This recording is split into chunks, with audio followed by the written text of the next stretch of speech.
ان کو مبارکباد دینی چاہیے کہ وہ کامیاب ہوئے ہیں. وہ کامیاب ہوئے ہیں. یو این کی طرف سے بھی آ جاتی ہے رپورٹ, پھر اس سے پہلے ہم دیکھتے ہیں کہ وہ قرارداد بھی آ جاتی ہے, اور وہ قرارداد ہے. میں کانٹیکس ملانے کی کوشش کرتی ہوں کہ یاد ہوگا آپ کو جب یہ عدم اعتماد آئی تھی, اس وقت خان صاحب کا ایک اسٹیٹمنٹ تھا, بڑا زبان زد عام اسٹیٹمنٹ تھا کہ جنرل باجوہ نے امریکہ کو کنونس کیا کہ عمران خان ان کے خلاف ہیں. تو اٹ مینس کہ اب عمران خان صاحب امریکہ کو کنونس کرنے میں کامیاب ہو گئے ہیں کہ میں آپ کے خلاف نہیں ہوں, میری حکومت آپ کے خلاف نہیں تھی. اسی وجہ سے وہاں سے ایک قرارداد آئی اور وہ بڑے اچھے نمبرز کے ساتھ وہ قرارداد پاس ہوئی ہے. یہ جو ایک ہم قول و فعل کا اور قول اور عمل کے تضاد کی بات کرتے ہیں نا, کہ جس وقت آپ کے فیور میں جو سچویشن جا رہی ہوتی ہے, اور مزے کی بات یہ کہ یہ والی ساری سچویشن ہوتی ہے بھارت میں, کانسپریسی تھیوری کو لے کر کھیلنے کا بھارت میں بڑا عام رواج ہے. وہاں پر جب بھی کبھی الیکشنز ہوتے ہیں, حکومتیں آتی جاتی ہیں, اور وہاں پر عدم اعتماد کے کوئی 18-19 بار یہ سارے معاملات ہو چکے ہیں, جو ہمارے پاس صرف ایک بار عمران خان صاحب عدم اعتماد کے تھرو پی ایم ہاؤس سے نکالے گئے ہیں. وہاں پر یہ ساری چیزیں ہو رہی ہوتی ہیں. لیکن یہاں پر جب یہ کانٹیکسٹ ہمارے سامنے آ رہا ہے, اگر انسانی حقوق کی بات ہو رہی ہے تو کشمیر اور فلسطین, کیا انسانی حقوق کے ٹھیکیداروں کو وہ نظر نہیں آ رہے ہیں کہ وہاں پر نہ اس کے لیے ہمیں کوئی قرارداد دکھائی دیتی ہے. انفیکٹ فلسطین کا تو حال یہ ہے کہ جب فلسطین کے حوالے سے کوئی بھی چیز ہو رہی ہے تو وہاں پر سب سے پہلے امریکہ ویٹو کرنے کے لیے کھڑا ہو جاتا ہے. وہاں پر سب سے پہلے ہمیں مخالفت میں امریکہ کا ووٹ نظر آتا ہے. اور زیادہ امداد ملنے کے لیے یو ایس کانگریس اسے سپورٹ بھی کرتی ہے. اور لیکن یہاں پر کیونکہ لابنگ ہو رہی ہے, مستقل طور پر بتایا جاتا رہا, ہمارے پاس اطلاعات آتی رہی, خبریں آتی رہی کہ وہاں پر لابنگ فرم ہائر کی گئی ہے پی ٹی آئی کی طرف سے, جس کے بعد آج پاکستان تحریک انصاف کے لوگ ایسی قرارداد کو اور ایسی رپورٹس کو خوشائن قرار دے رہے ہیں.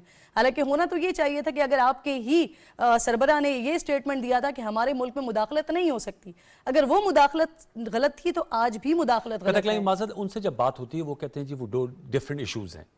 وہ کہتے ہیں کہ یہ جو الیکشنز پہ جو قرارداد آئی ہے وہ ان کا بھی پی ٹی آئی کا سٹانس ہے, اور جو عمران خان صاحب کی جو قید و بند ہے اور جو سزائیں, ان کے مطابق یہ بھی انصاف کے اصولوں پر مبنی نہیں ہے, اور وہ جو نقطہ تھا وہ تو سازش تھی, سائفر تھا. تو سر یہ ڈبل سٹینڈرڈ ہو گیا نا پھر, کہ جو آپ کے فیور میں جا رہا ہے وہ والی چیز تو درست ہے, وہ والی چیز بالکل صحیح ہے, لیکن جہاں پر آپ کے فیور میں نہیں ہے وہ کانسپریسی تھیوری ہے, وہ سازش ہو رہی ہے, وہ دوسرے ممالک جو ہیں وہ آپ کی ٹانگیں کھینچنے کی کوشش کر رہے ہیں.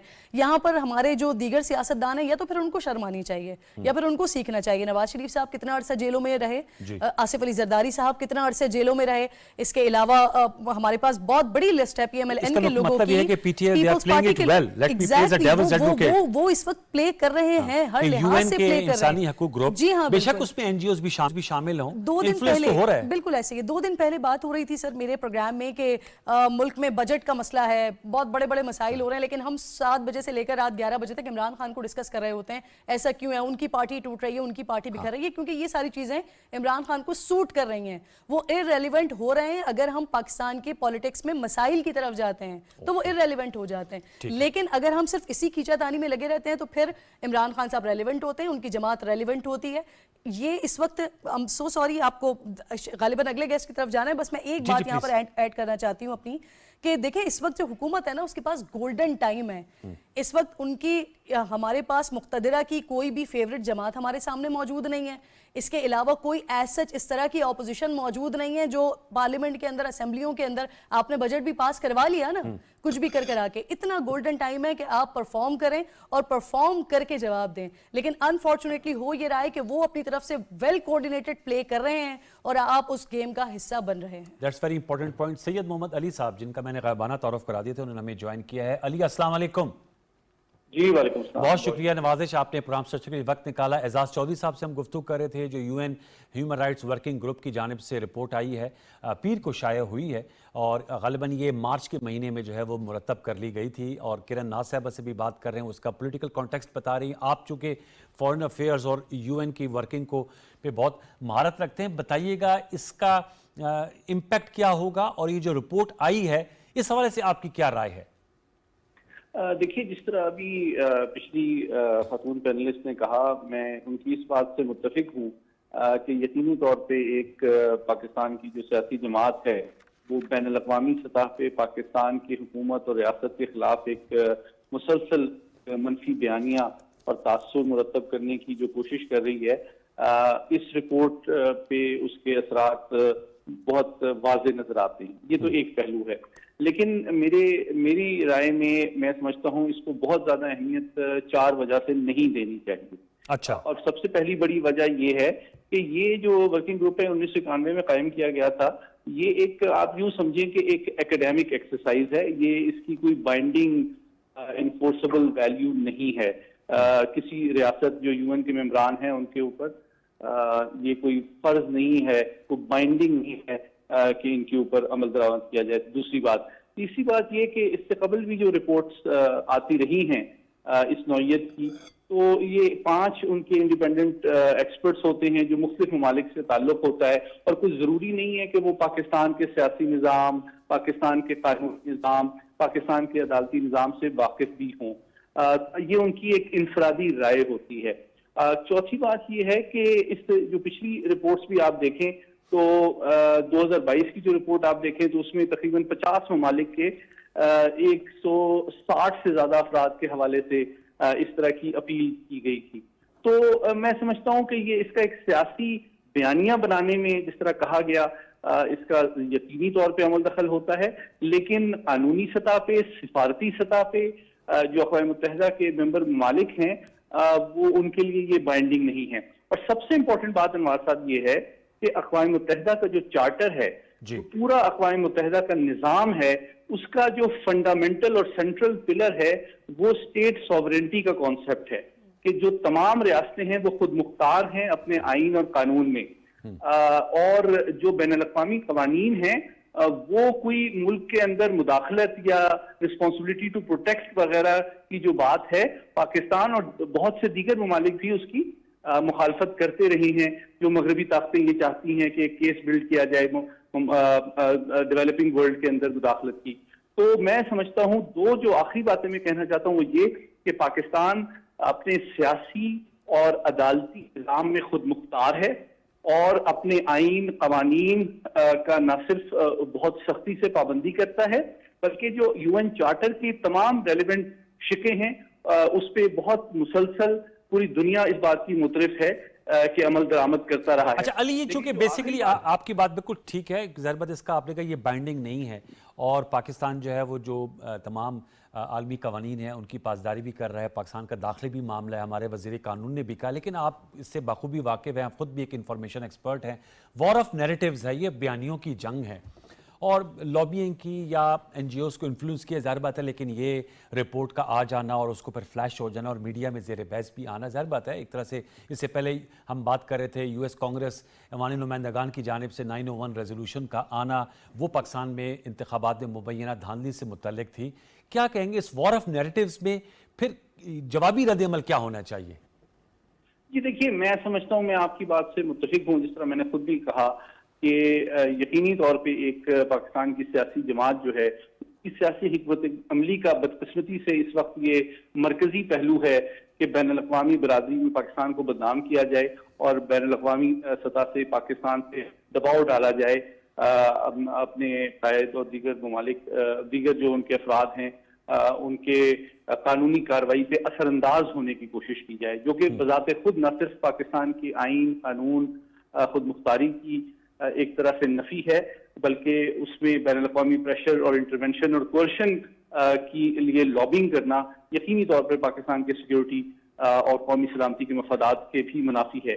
لیکن دو باتیں جو میں اس میں مزید ایڈ کرنا چاہتا ہوں یہ ہے کہ جس طرح میں نے کہا کہ یہ ایک ایکسپرٹ گروپ ہے جو کہ ایک ایکیڈیمک ایکسرسائز ہے، بائنڈنگ نہیں ہے، لیکن ساتھ ہی ساتھ دوسرا پہلو تصویر کا بڑا تکلیف دہ اور افسوسناک یہ ہے انوار صاحب کہ ایک جانب آپ دیکھیں کہ غزہ کی کیا صورتحال ہے، آپ دیکھیں مقبوضہ کشمیر کی کیا صورتحال ہے، وہاں پہ بے شمار جو لوگ ہیں وہ انلیگل ڈیٹینشن میں اس وقت موجود ہیں اور پوری دنیا اس سے واقف ہے. کشمیری رہنما کئی تو ایسے ہیں کہ کئی سالوں سے وہ حکومت کی جو ہے قسم پرسی کی حالت میں انلیگل ڈیٹینشن کے تحت قید و بند کی صورتیں برداشت کر رہے ہیں. لیکن یہ 5 ایکسپرٹ جو ہیں میں ان سے یہ سوال کرتا ہوں کہ اس کے حوالے سے وہ اپنی رپورٹ مرتب کیوں نہیں کرتے، ان کے بارے میں وہ دنیا کی رائے سازی کیوں نہیں کرتے. اور میں اس سیاسی جماعت سے بھی یہ اپیل کرتا ہوں کہ جن کے دور حکومت میں 5 اگست 2019 کا افسوسناک